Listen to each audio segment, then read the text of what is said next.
Welcome to Herself, a space for women to have deep conversations about the intersection between spiritual entrepreneurship and fulfilling your potential, so you can become the woman you truly are in every area of your life. After being in business for over 2 decades, I've learned, as you likely have too, that as you grow your business grows you in unexpected, often challenging, yet miraculous ways. Here, we'll talk about how to get out of your own way so you can grow a business that's abundant and sustainable while allowing you to be a force for good in the world.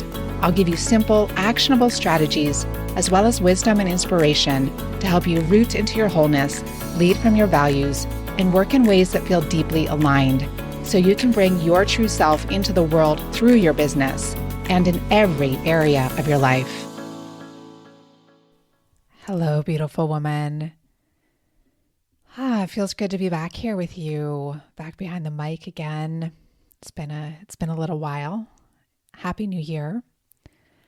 This is my first episode back after an unplanned 2-month break, which I'll speak more about in a moment. But first, I want to just share a little bit about what's been going on in my world. We moved into our new home here in Bordeaux. We decided to stay in Bordeaux. We moved in here at the beginning of January.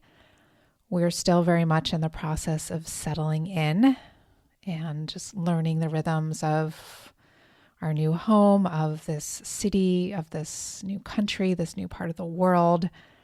And after several months of being quite transient, it feels really nourishing to be putting down some roots again in a space that really feels good. And that includes choosing where to place the furniture, where to hang the art, how to arrange my altar and my bookshelf. And it's really grounding in ways that I didn't realize that I needed.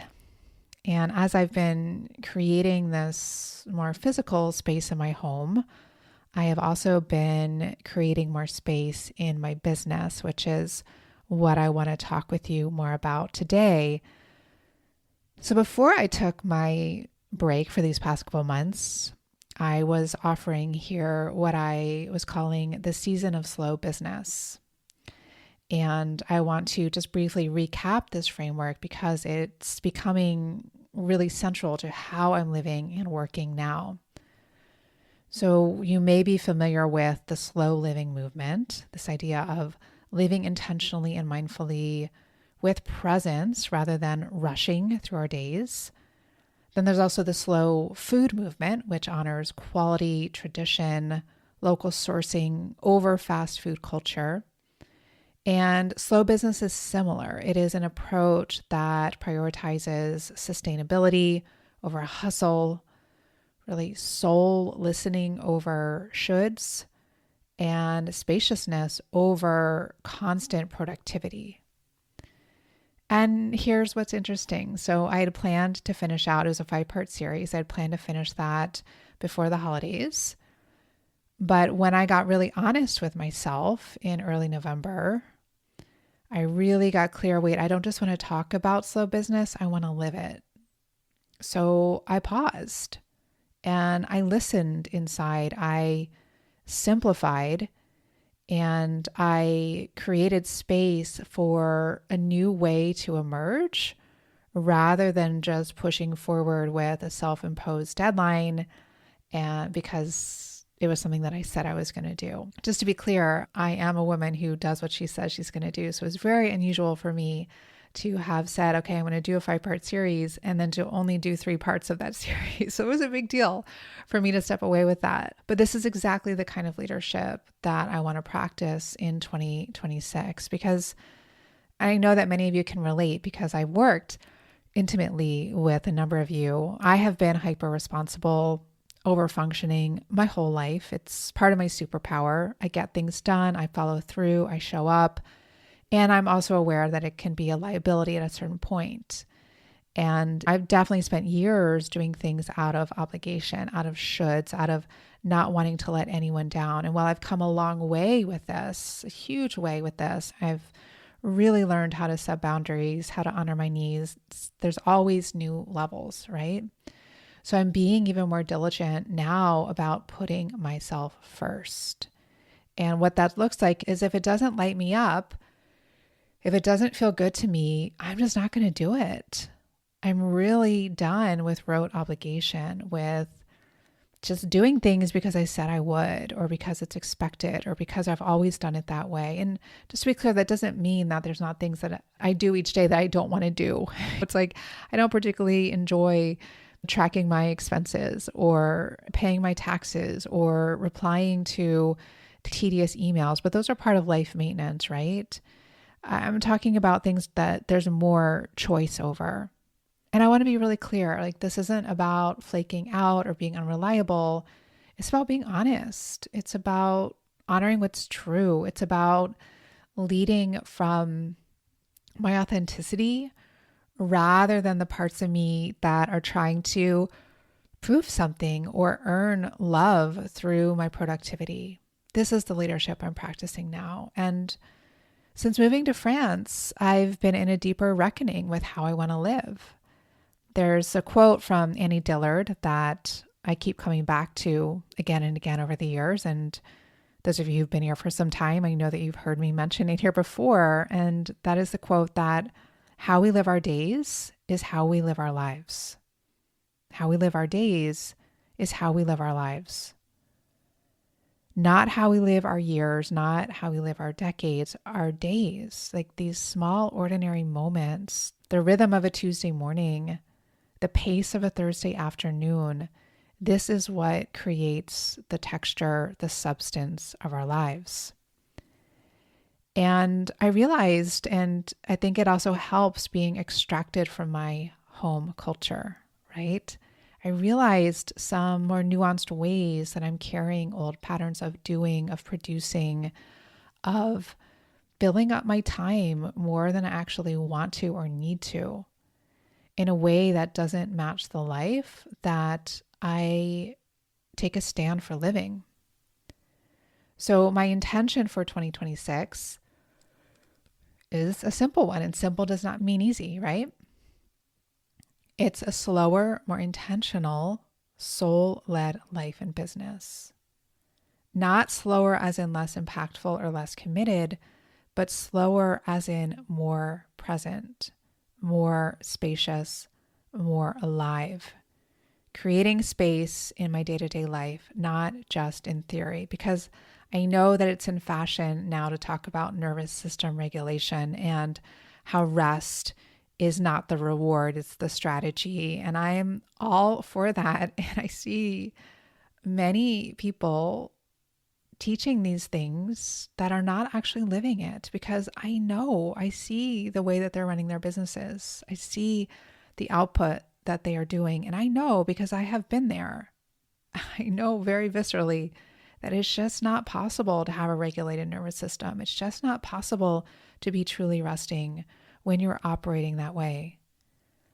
So what I'm talking about here is actually a lived experience of this kind of business, not just giving it lip service.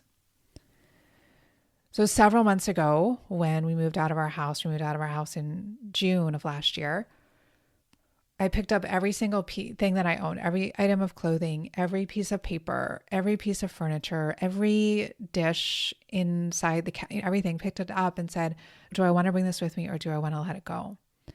I let go of most everything, so that here in our new home, I'm living in a much more minimal way. And we're in an apartment here in the center of a city, in a much smaller space. We were in a 4-bedroom, 4-bath home with a basement and a garage in Boulder, Colorado. Now in our apartment, every item here is here very intentionally. We either brought it here very intentionally, or we are replacing things very intentionally. There is no clutter. There is no just in case storage, no kind of keeping things because we feel like we should, or it's just that one day mentality. And now that we're here in France, over these past couple of months, I've been doing the same thing with my business, looking at what I truly love versus what is draining me. What is current for me now? I've been reviewing my calendar, even our project management systems, my offers, my online storage, cloud storage, and asking what wants to stay, what wants to go, what wants to evolve. Because here's what I know. We can build a life around what we love, or we can keep tolerating things that are just okay, or even worse, that they're depleting. And those are separate paths. And I'm choosing the first one. I'm choosing to build a life around what I love. And this podcast is continuing. This podcast was added to the scales of discernment. Is this staying or this going? It is continuing. It does feel true for me to keep with it. The rhythm is changing. Moving forward, I am committing to 2 shorter episodes per month. So maybe about 20 minutes or so. So more simplified, more streamlined. And I want these conversations to feel like sitting down with a friend, not just consuming more content to check off your list. And I've been off of social media for the past month, several weeks for my holiday break. And as I'm re-engaging with it, one thing that I'm noticing is like this strong cultural pull to conform. It's compelling to show up a certain way, to produce at a certain pace, to prove ourselves constantly. I think that we need more honest conversations around how can we still be impactful? How can we still be successful without doing things that way? And I want to be clear that this is not the first time that I'm considering these things. This is not the first time that I'm having this conversation. The feminine journey is not linear. It is a spiral, right? So we move up and down along that spiral, touching different points along the same themes throughout our lives.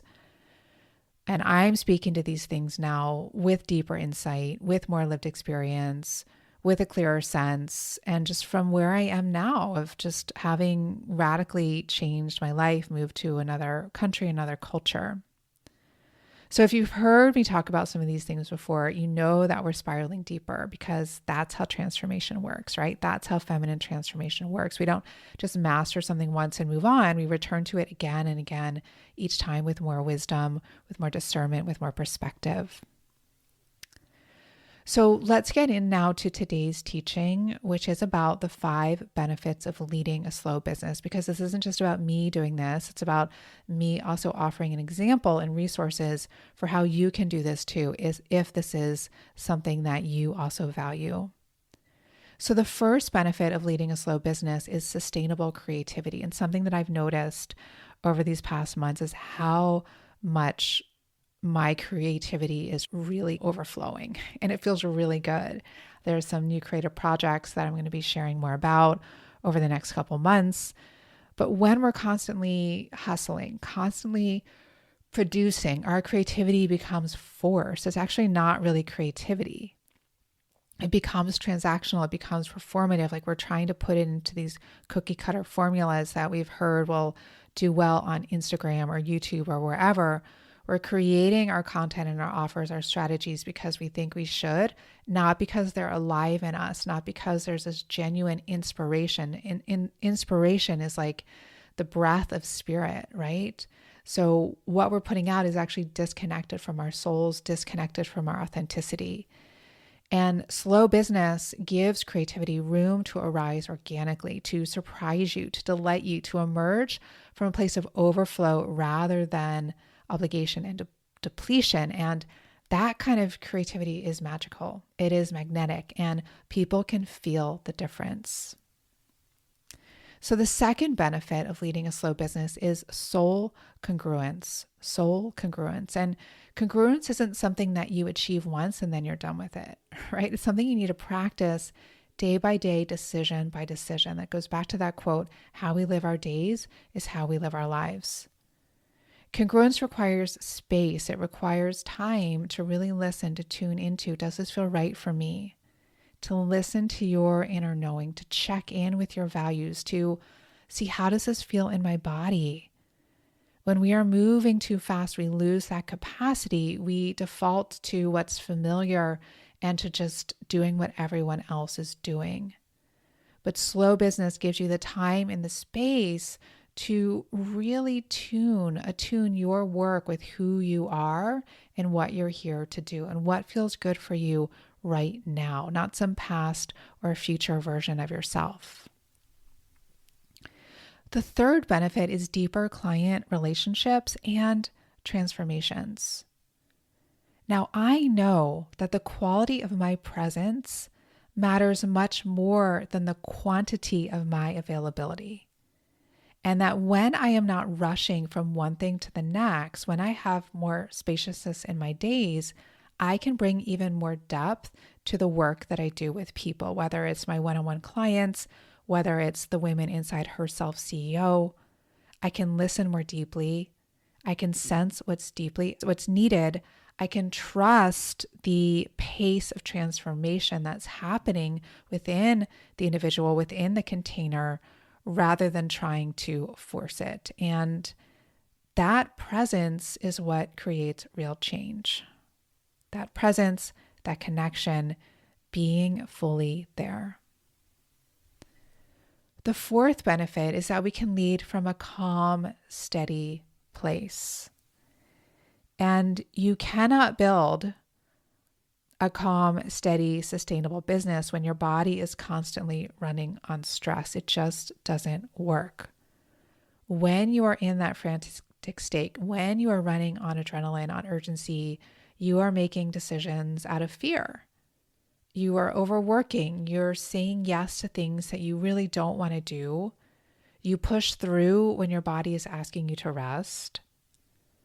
And slow business gives you the capacity to feel calm and steady in your body, to resource yourself, to lead from a grounded place. And then that steadiness ripples out into everything, into your relationships, into your health, into the impact that you're making to the people and the community and the world around you.